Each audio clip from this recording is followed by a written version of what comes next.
Hello friends, in our last video we understood the decimal representation of rational numbers. Now let's take a look at this question. Now what's the answer for this problem? Is it 0.81 bar or is it 0.81 bar both on 8 and 1 or is it something else? Actually we can't compute this as long as the bars and the numbers are present. We cannot remove the bars by approximating the numbers since approximation leads to the results which are not exact. So now how to solve these sort of problems? Here comes the importance of the conversion of these decimals into their P by Q forms. Because if we convert them into their P by Q forms, then there is no need of approximation. Now the question that arises is, how can we convert these decimals into their P by Q forms? First, let's see how to convert terminating decimals into their P by Q forms.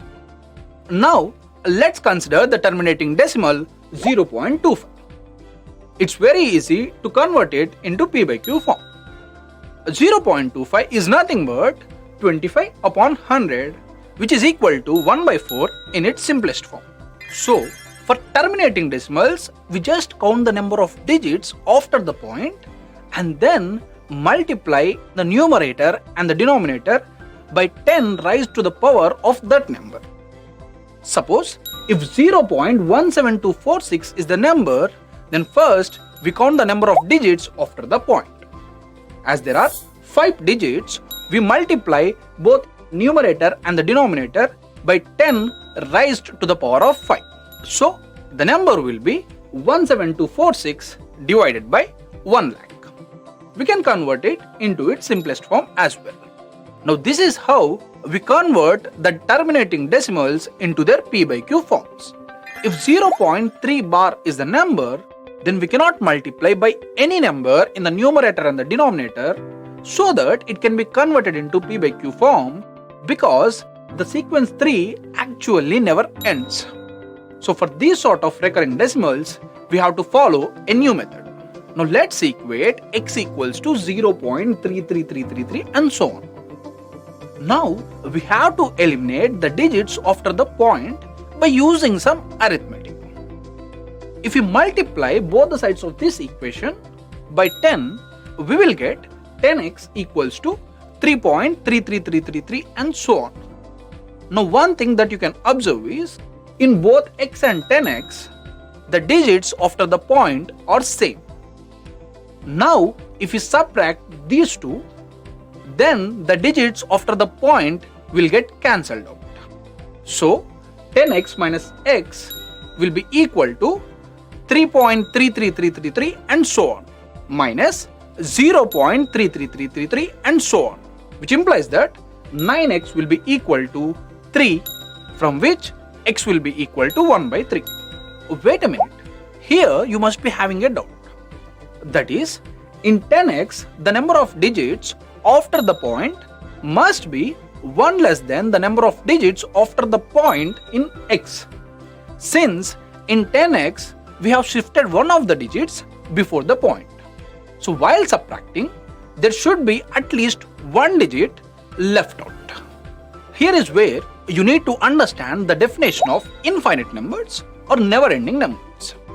Even after shifting, the digits in x and 10x after the point will be same since they are infinite in number. If you add or subtract any number to infinity, it will still be infinity. So, the digits after the point in both x and 10x will be equal and they will get cancelled out.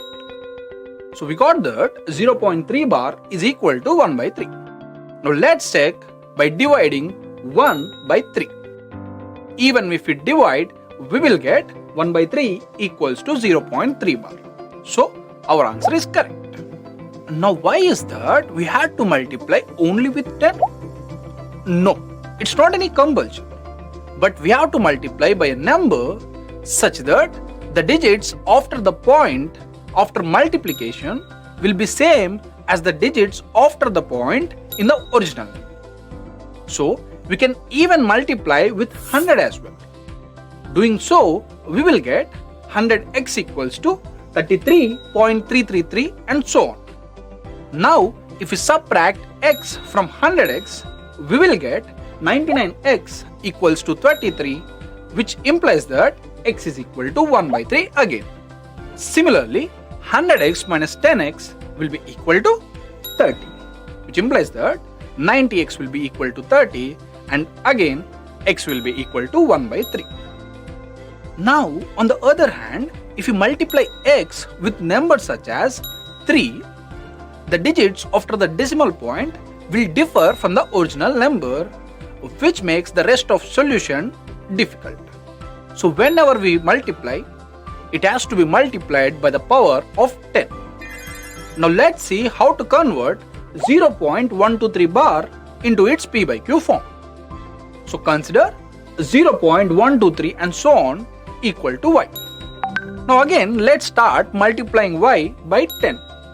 And if we do so, we will get 10y is equal to 1.23, 123, 123 and so on. Now if we subtract y from 10y, the digits after the point do not get cancelled exactly. So 10y will not work out. Now let's find 100y. 100y will be equal to 12.3, 123, 123 and so on. Again, the subtraction between 100y and y will not work out as the digits after the point will not get cancelled exactly.